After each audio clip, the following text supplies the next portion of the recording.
Looking for a simpler, semi-passive way to earn the BigTime token inside BigTime? Let's dive into this video that's essentially a breakdown where we unpack a simple, straightforward, but profitable strategy currently, allowing you to strategically utilize your earnings and can be added to existing strategies. So in today's video, we're going to cover a step-by-step guide through earning BigTime tokens through renting space, detailed analysis with real numbers to help you understand the potential returns, and stay till the end. I'll be giving away 25 preseason invite codes for anyone who needs them as well. A quick disclaimer, I'm not a financial advisor. This is not financial advice. You can lose money with crypto and NFTs. Also, the crypto world moves fast. Always double check the latest updates and data before making any decisions. Let's start by addressing the key question: how do players earn semi-passive income farming the BigTime token? First, you have your leaderboard airdrops. If you've been actively crafting and managed to rank in the past 2 rounds, you're already on your way. But if you're new, then you only have one more leaderboard airdrop event, which is going to be round 3. It hasn't been announced, but I'm going to be guessing it's going to start on Friday or so, give or take a few days. We're just going to be waiting on the official announcement. And then what I consider an easier method involving space and Time Wardens. This is where things get interesting. Space is BigTime's in-game land, and by leveraging space and the help of a Time Warden, you can earn BigTime tokens. The question is how? Let's pull back the curtain of this world of semi-passive income in BigTime. And for those of you who are not familiar, let me give you a quick overview. Space, a key element in BigTime, is more than just in-game land. It's what allows players to earn the BigTime token semi-passively. So imagine this: every 48 hours, your piece of land or space has the potential to yield about 0 to 3 cracked hourglasses. And these aren't just any items, they're your ticket to earning in BigTime. And yes, I did say 0, so there's a chance that your space will drop nothing. So again, it's going to be based on your luck as well. So the number of your cracked hourglasses you get hinges on a blend of your luck and also your strategy. The larger your space, the better your chances to hit a higher drop rate, so more hourglasses can drop. But there's a little bit more to this. The rarity of those hourglasses directly correlates with the rarity of your space. So it's simple: higher rarity equals higher rewards. But remember, dismantling these hourglasses comes at a cost as well, at 24 time crystals, which is roughly about 18 cents. It's small, but over time, and if you have a lot of spaces, it will add up. And at current rental prices and current BigTime token price at about 45 cents, this strategy right now is currently viable. Players are renting multiple spaces to get cracked hourglasses every 48 hours, and then they're going to dismantle them at a Time Warden before the 24-hour next drop. However, there is a big hurdle for most players. It's going to be the Time Warden. This strategy hinges on your Time Warden costs.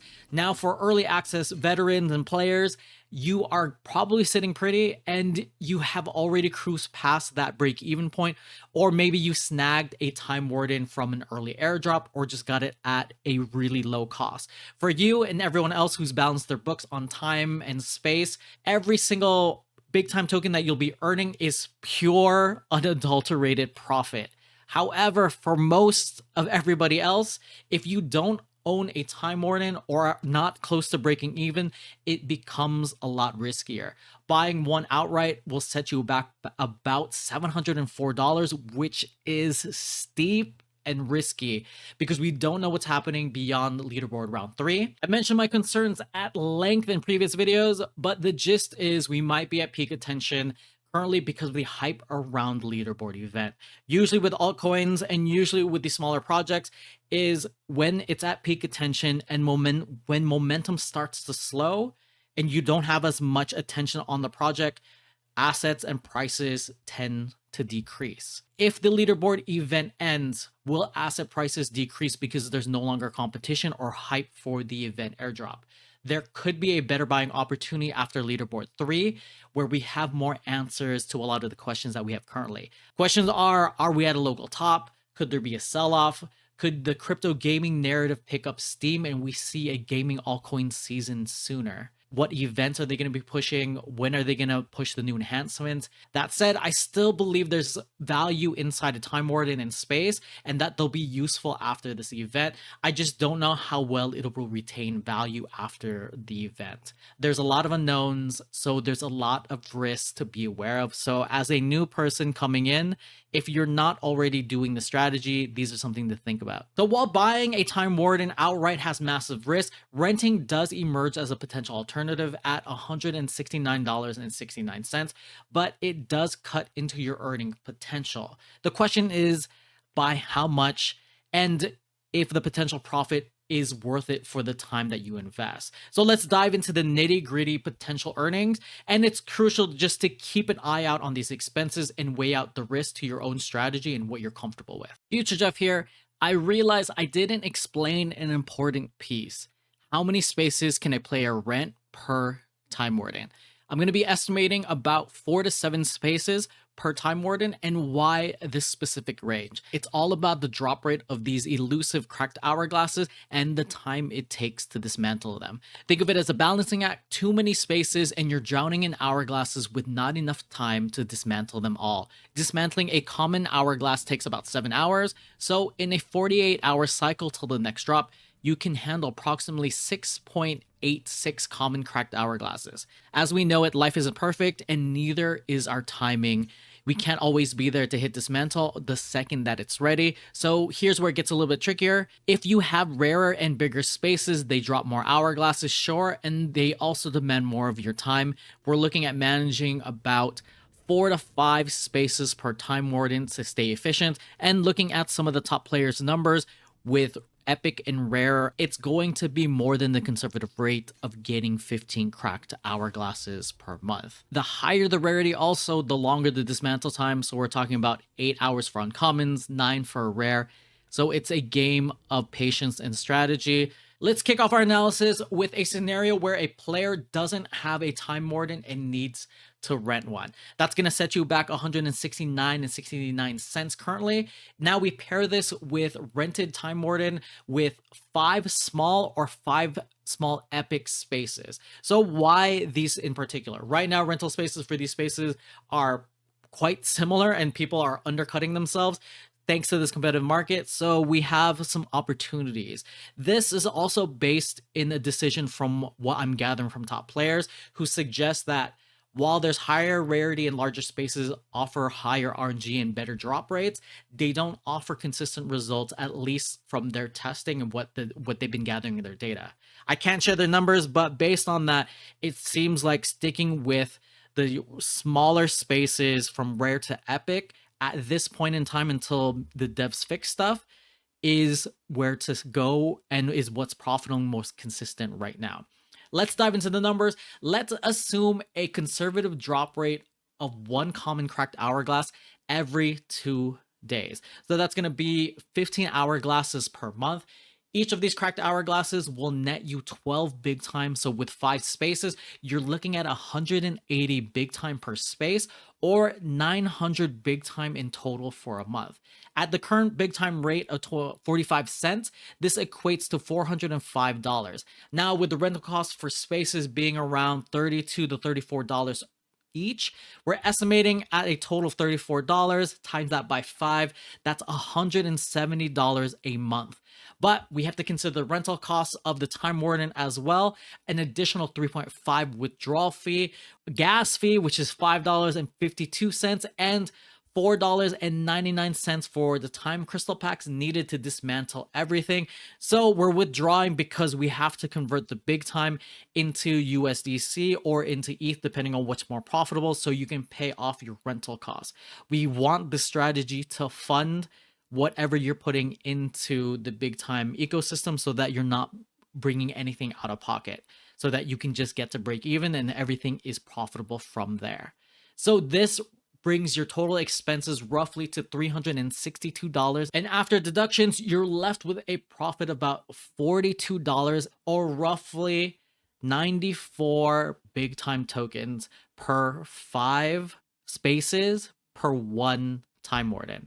That's if you're renting. So you could increase the risk and get more spaces and rent more Time Wardens. Players are doing that currently and doing it until they can break even, and breaking even within usually the first 15 days, 15, 16 days of the month is usually what people are aiming for. However, this dynamic completely changes if you already own a Time Warden and have covered the cost.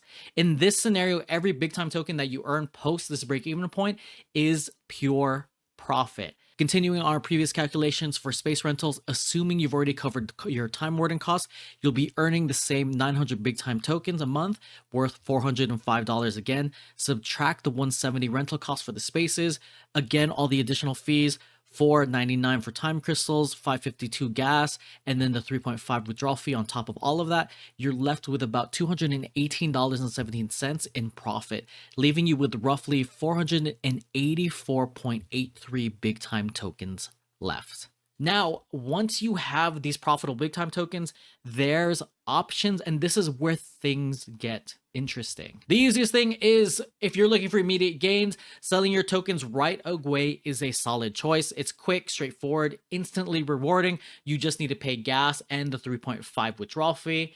You can also hold that onto them for swing trades, especially if we hit a crypto gaming altcoin season, which is what some degens are waiting for. And for those of you who have strong conviction in big time as a game and in the team, there are some of you out there, you can hold them for the long term and just wait for this cycle. Or if you think it'll survive beyond the cycle, hold it for however your heart desires.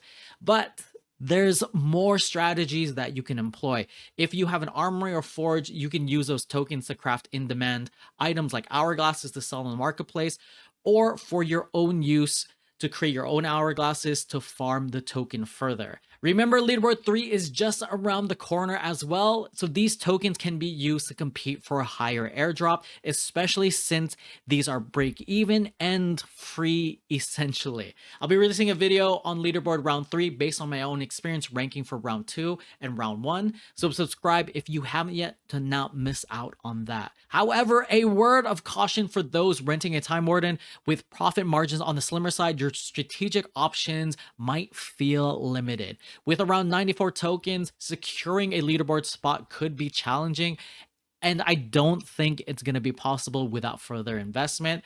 And even with 496 tokens, this still might not be enough. We'll wait for the new leaderboard announcement for further details, and when that does come out, and with the video that I'm working on right now, I'll release it soon after that. But this strategy is still flexible and still shines because its ability to pivot as the game evolves. Those of you who've broken even, this is a strategy that is going to be profitable and something that you want to look at. But I want to know what you guys are planning, so let me know in the comments below. I would love to hear your strategy and your thoughts. And if you enjoyed this video, I think you're going to enjoy this next one, where I cover my concerns about the big time team and the state currently. So check that out here.